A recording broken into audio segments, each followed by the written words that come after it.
गर्भावस्था का समय हर स्त्री के जीवन का सबसे महत्वपूर्ण और संवेदनशील समय होता है।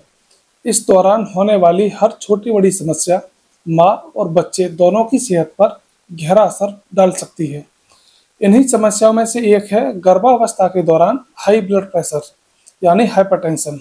यह स्थिति आम नहीं मानी जाती क्योंकि यह सीधे सीधे माँ और शिशु दोनों के जीवन के लिए खतरनाक साबित हो सकती है।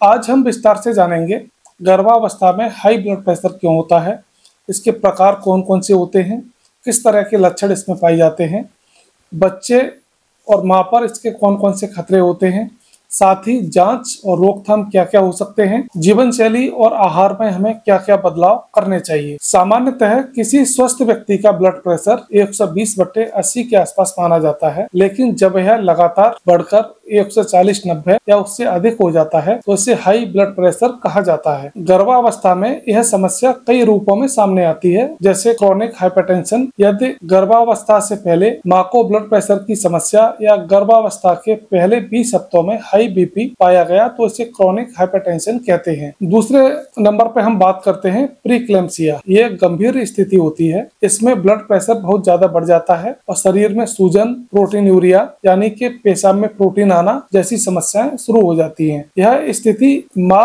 और बच्चे दोनों के लिए जानलेवा साबित हो सकती है। तीसरे नंबर पे हम बात करते हैं इक्लेम्सिया। प्री इक्लेम्सिया की गंभीर अवस्था है जिसमें महिला को दौरे यानी सीजर्स आने लगते हैं। यह मेडिकल इमरजेंसी होती है। गर्भावस्था में हाई ब्लड प्रेशर के कुछ कारण भी होते हैं, जैसे पहली बार गर्भधारण होना, 35 वर्ष से अधिक आयु का होना, मोटापा अधिक होना या फिर ज्यादा वजन होना, मल्टीपल प्रेगनेंसी, जुड़वा या अधिक बच्चे, परिवार में हाई बीपी या प्री इक्लेम्सिया की कोई हिस्ट्री मिलना, साथ ही डायबिटीज या किडनी रोग, अनियमित जीवन शैली और गलत खान पान, स्ट्रेस और शारीरिक गतिविधि का कम होना। गर्भावस्था के दौरान हाई बीपी हमेशा स्पष्ट लक्षण नहीं दिखाता, लेकिन कुछ संकेत हो सकते हैं, जैसे लगातार सिर में दर्द होना, धुंधली नजर या आंखों के आगे धब्बे दिखना, अत्यधिक सूजन, चेहरा, हाथ और पैरों पर, तेज धड़कन और बेचैनी, पेट के ऊपरी हिस्से में दर्द, बार बार पेशाब आना या फिर पेशाब में प्रोटीन आना। अगर माँ पर खतरे की बात की जाए तो प्री इक्लेम्सिया या इक्लेम्सिया होने पर दौरे, स्ट्रोक या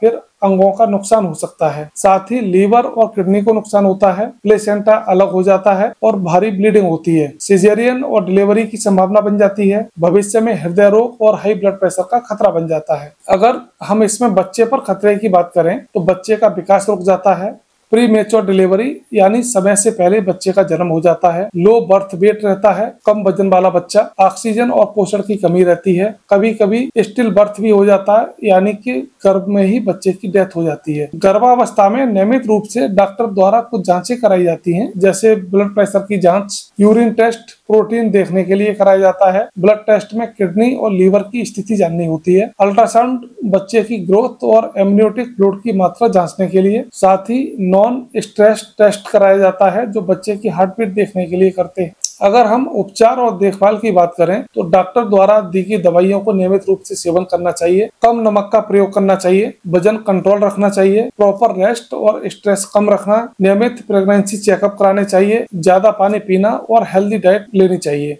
हाई ब्लड प्रेशर से बचने के लिए गर्भावस्था में आहार का बहुत ही महत्वपूर्ण रोल होता है। हरी सब्जियां, फल, दालें, साबुत अनाज, इनका अधिक प्रयोग करना है। कम वसा वाला दूध लेना है। पोटेशियम युक्त भोजन का प्रयोग करना है, जिसमें केला, नारियल पानी, पालक, नमक का सेवन कम करना है। जंक फूड, तला भुना, पैक्ड और प्रोसेस्ड फूड से बचना है। कैफीन और अधिक चीनी से परहेज करें। वजन को सामान्य सीमा में रखें। योग, प्रेगनेंसी एक्सरसाइज और मेडिटेशन करें। धूम्रपान और शराब से दूरी बनाएं। नियमित रूप से ब्लड प्रेशर की जांच कराएं। संतुलित नींद और आराम करें। गर्भावस्था में हाई ब्लड प्रेशर को हल्के में लेना खतरनाक हो सकता है। यह न केवल माँ बल्कि शिशु के जीवन के लिए भी जोखिमपूर्ण है। इसलिए समय पर जांच, नियमित डॉक्टर से संपर्क, सही आहार और जीवन शैली और दवाइयों का पालन, ये सब माँ और बच्चे दोनों को एक सुरक्षा सुनिश्चित कर सकते हैं।